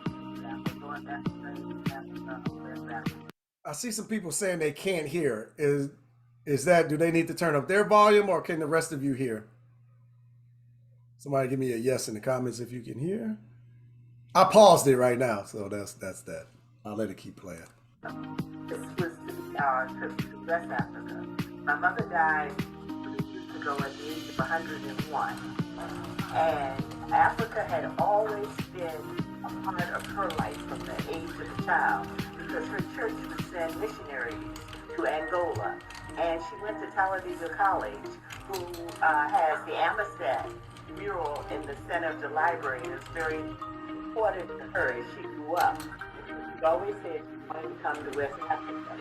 So even though she was gone, I said, okay, broken up as I am, I'm going to go and do this. And my friends were like, going by yourself? I can't do this. Okay, I got it. I'm an only child, and I'm supposed to do it. I myself can do myself. So, each day since I've been here, got it. I hear y'all saying the music overpowers it. Okay, we got to get that fixed because this is very good testimony. It's a very good conversation, right? To be had. I'm trying to stop it now. We got to figure that one out, Jasmine, for the end. So we'll get that together and make sure that we share that. So thank you for saying something in the comments, right? I can hear it perfectly, but I just did, I don't know, technology going technology, right? Okay, so the music overpowers. Okay, so we'll work on that, but that's great. Okay, so it's a beautiful experience, and it's definitely available to everyone, right? You can always go to uitravelmovement.com and you can see about our trips. We are going to a variety of places, and we're expanding outside of the continent now as well in 2025. But we are, at our core, again, we are a Black history company, and we are looking to center the Black and African experience, not only in our materials that we create, our classes that we put together, but our travel experiences as well. So we're giving ourselves an opportunity to see it, feel it, taste it, and touch it ourselves. It called interrupted the presentation, and I can't get back. Yeah, I stopped the presentation. I stopped it. That's that. Good night, Elaine. Thank you for joining us. Okay. Would like information on how we can be a part of the travel team. Whoever just asked that, send an email to support@urbanintellectuals, to support@urbanintellectuals.com. If you're interested in working with us in some capacity, let's talk about it, right? If you got something in mind, how can I share your presentation with my family and friends? In the morning, Juanita, this presentation is being recorded. So in the morning, we're going to package it up and email it out. Please share with your friends and family. Please, yeah, we definitely would love that. Yeah, but you'll get the email in the morning. What about meaningful trips within the country? Yes, we are going to start that. I'm not sure exactly when, but we're kicking around a couple of trips to Savannah, Alabama, South Carolina. I got that on my radar. I think New York, and we're definitely going to do Chicago. I even want to do Detroit. So yeah, we got some places on our mind. That's coming. That's coming. Hold tight on that. I'm glad you brought that up. I hope we have more sessions like this. Yeah, Daniel, stay in touch with Urban Intellectuals. I'm definitely looking to ramp up this type of conversations because there are so many people to discuss. Let me drop my image and see if you can see my wall. But this is what we're about, right? Like I say, at our core, we are a Black history. How do I get rid of the background? There we go. Bam, y'all can see a little bit. So you get a little bit of what I got going on back here, right? But I love our history, our culture. But some of these people are the inspiration for what we're building, what we're growing, what we're doing, and their conversations and their stories need to be told. Like, I got a wild one back here for you. This is going to probably shock you. I don't know how to move out of the way. Bam, you know what that is? That's Fidel Castro. Fidel Castro. Yeah. And I know it's shocking, but a lot of you don't know Castro's history. You've been listening to people who have tried to destroy you, frame the narrative around heroes. Fidel Castro is directly involved with the liberation movement of Africa. Directly. Like, it ain't even like a question, right? Like, he sent his troops into Africa to train the Africans through Angola, the Congo, and beyond on their guerrilla war tactics that were reason why they were able to win in Cuba, right? But they don't talk about that. Fidel Castro is who liberated the Black Africans in Cuba and freed them from the Batista organization that was enslaving. You could have been on that. You and your ancestors could have been on that island. You were just on a different boat, right? But this is why you can't discuss any situation until you understand how it came to be. Because in America, you're taught to demonize Castro. He's a terrible person. Why would you ever follow him? When you go dig into the history, you find out that Batista was a terrible person. Batista was over there enslaving folks and doing the bidding of the West, the United States, Britain, and Spanish colonies specifically, to rain terror on Black and African people, including the natives of the area as well, right? Haiti, yeah, don't even get me started. You got to start digging into the history. You can't take your oppressor's word for face value. Doesn't make any sense. Anyway, I just wanted to share a little bit of that. So y'all be getting me fired up. I'll be talking about stuff that's not not on the schedule, right? let me cover that back up so we can get back focused, right? But I definitely want you to take an opportunity to take advantage of what we got going on. urbanintellectuals.com/Black History Month 24 gets you an opportunity to join in a raffle for a free trip to Africa. Bam. I just want to say thank you. You and your dad have provided me and my family the opportunity to learn our true history told by us. I appreciate you so much. Thank you. I appreciate you, good sister. That's dope. Yeah, putting in the Creole. Yeah. Oh man, there's so much history to learn. All right. Everything well, it was about so negative. Yeah, thank you for your input. Yeah, y'all are so welcome. I'm glad y'all enjoyed this. Hopefully you take advantage of our special that we got going on with Black History Month. Hopefully you share us, right? Don't keep us a secret. Share us with your friends, your family, your communities, your network, your churches.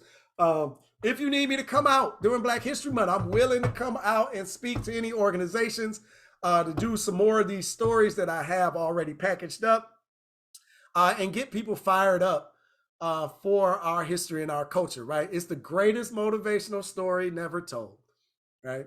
And all we got to do is tell it to inspire people, all people, right? I've delivered presentations to Amazon, right? Talking to them in their DEI departments because you find that nobody knows our history, right? They don't know our history, not running around trying to figure out the history of Black and African people. They're just really accepting at face value that Black people, Black and African people didn't contribute anything of worthy substance to the world. This is patently false, right? Like, and all we got to do is just tell the truth, right? And then we got to stop depending on others, thinking others are going to do it for us, right? So our movement, our organization is about stepping into that void and creating easy ways for people to learn Black history. This is what we do as a company.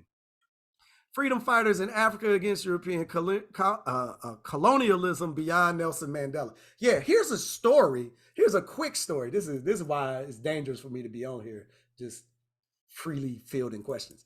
But Nelson Mandela, when he got out of prison, right? He spent 27 years in prison, right? When he got out, his first international trip was where? Do anybody know this answer? Nelson Mandela spends 27 years in prison. He gets out of prison, and the first world leader he goes to see is who? Or is where? Anybody know that? I don't suspect that you would, because why would they tell you this? Because they demonize this person. He went to Cuba. He went to see Fidel Castro and thank him for his work and his help in liberating the South African people from apartheid. Guess what? They ain't never gonna tell you that, right? They uphold and love and honor Mandela, but they don't talk about his heroes. They don't talk about the people that inspired him, the people that worked their tails off, risked their lives in order to get him free. They just shove Mandela down your throat, but they ain't telling you that Mandela, because you remember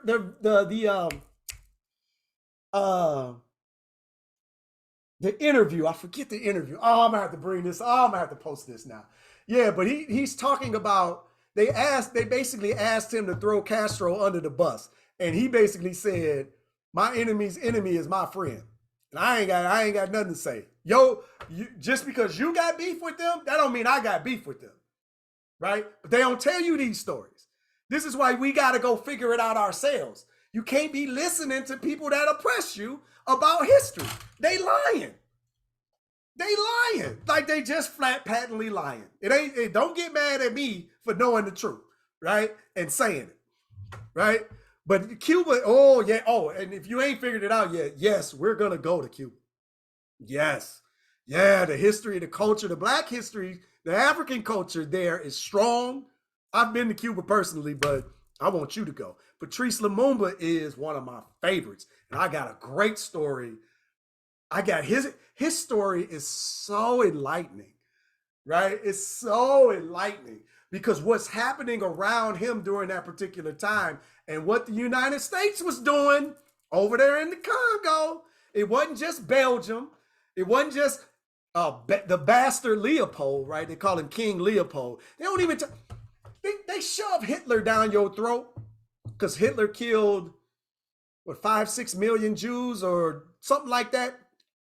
A crazy atrocity, right? Unbelievable. Like who are these people that could do something like this, right?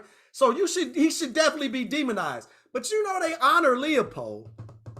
You know Leopold killed 15 million Africans, Congolese people. You know they don't even talk about him like he's a bastard, right?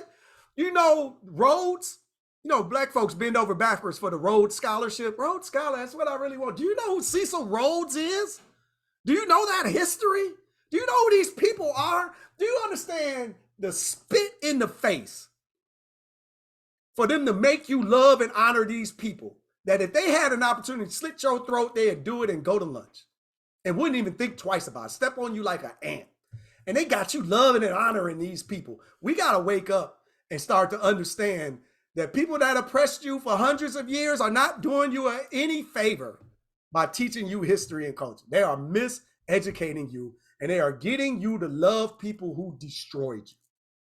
And it's all because we won't just go back and just learn some simple history.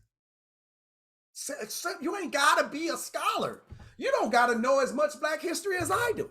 You just need some simple timelines, and you can just start to piece it. You're a smart person. You just say, oh my God, turns out Castro don't hate me. Castro loves black and African people. Castro talks about the black woman and the African woman's contribution to humanity. Like, but they don't talk to you about none of this. It's Batista. Batista will cut your throat. Cuba, they just oppressing their people over there. Do you know what the hell the embargo is? The embargo against Cuba?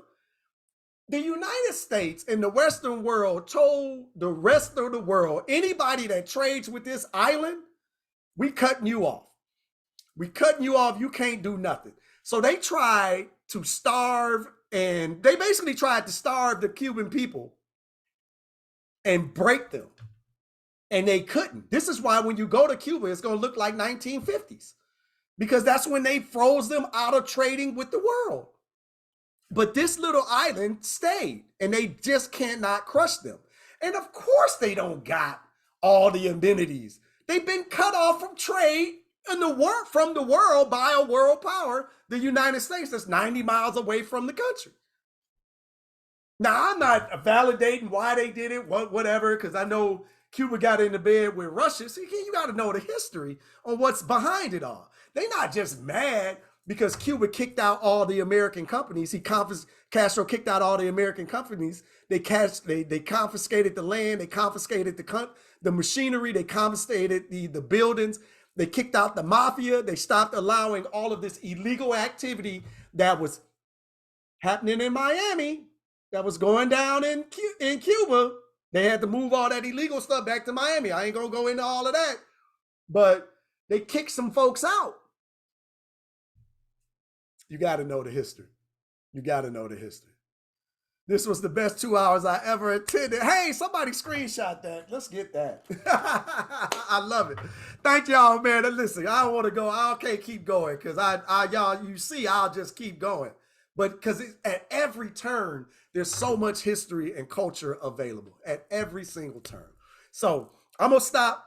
I'm going to save some of this for the 19th, February 19th. Make sure you take a look at that. Black History Month, Jasmine got me creating shorter history pieces. So we'll take a look at not only the email, but the social media outlets. I'll be sharing that. But make sure that you go ahead and take advantage of this raffle, right? We are giving away a trip to Africa. So take advantage of one of the deals.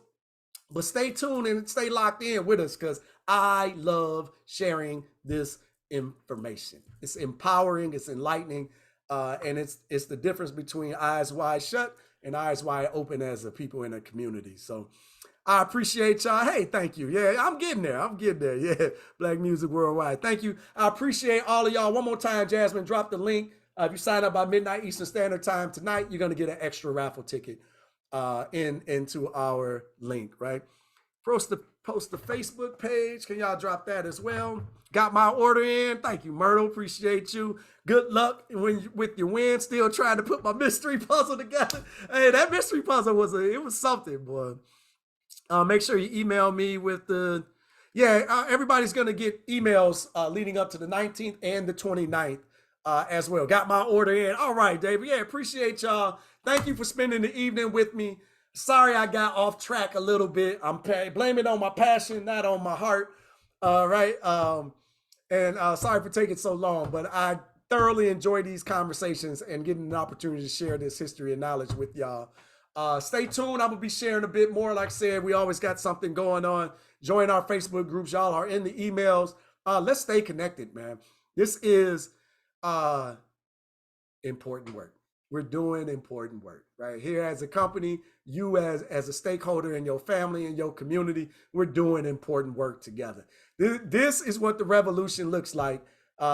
Monday night, right? 9, 10 o'clock, talking about history and culture and the power and the importance that it can shape our thinking, our framing, and our togetherness. So I appreciate y'all joining us again tonight.